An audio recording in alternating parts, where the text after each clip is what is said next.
안녕하십니까. JTBC 저녁 뉴스입니다.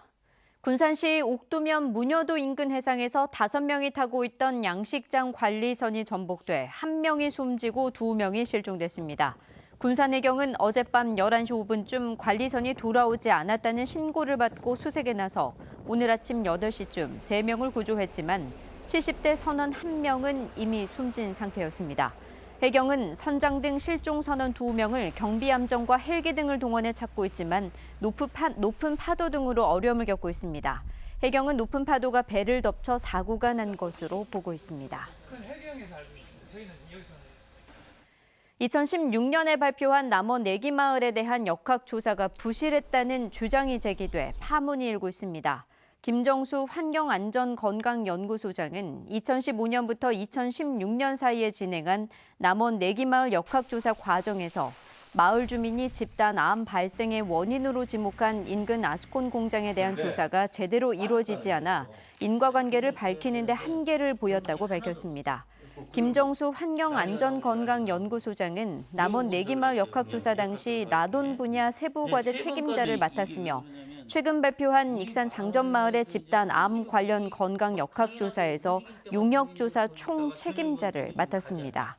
남원 내기마을 주민들은 부실 역학조사가 드러난 만큼 재조사가 뒤따라야 한다고 주장하고 있습니다. 전라북도의 보조금 사업이 총체적으로 부실한 것으로 드러났습니다. 전라북도 의회 강용구 의원은 최근 2년치 보조금 사업을 검토한 결과 상당수 실국들이 사전 심의도 받지 않은 예산을 편성했거나 보조금 사용이 제한된 시상금, 기념품, 인건비 등을 지급했으며 전반적인 심의와 집행, 사후 관리가 모두 부실했다고 밝혔습니다.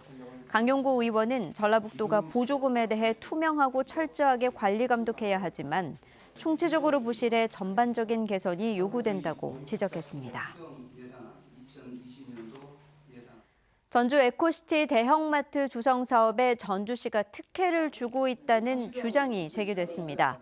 전주시 의회 행정사무감사에서 허우키 의원은 지난 2017년 에코시티 대형마트 부지를 한 업체가 230억 원에 매입하면서 올해 말까지 대형마트를 짓겠다고 했지만 지금까지 첫 삽조차 뜨지 않았고 계약 불이행에 따른 제재나 부지 환수 등의 조치도 없다며 전주시의 특혜라고 주장했습니다.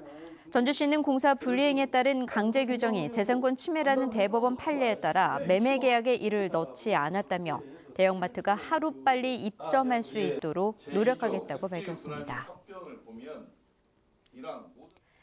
JTBC 8시 뉴스 예고입니다. 군산 앞바다에서 양식장 관리선이 전복돼 배에 타고 있던 선원 5명 가운데 1명이 숨지고 2명이 실종됐습니다. 실종된 선원을 찾기 위해 해경이 수색 작업을 벌이고 있지만 거센 바람과 높은 파도 탓에 어려움을 겪고 있습니다. 집단 암 환자가 발생한 남원 내기마을의 역학조사가 부실했다는 주장이 나왔습니다. 마을 주민들은 환경부에 재조사를 요구할 계획입니다.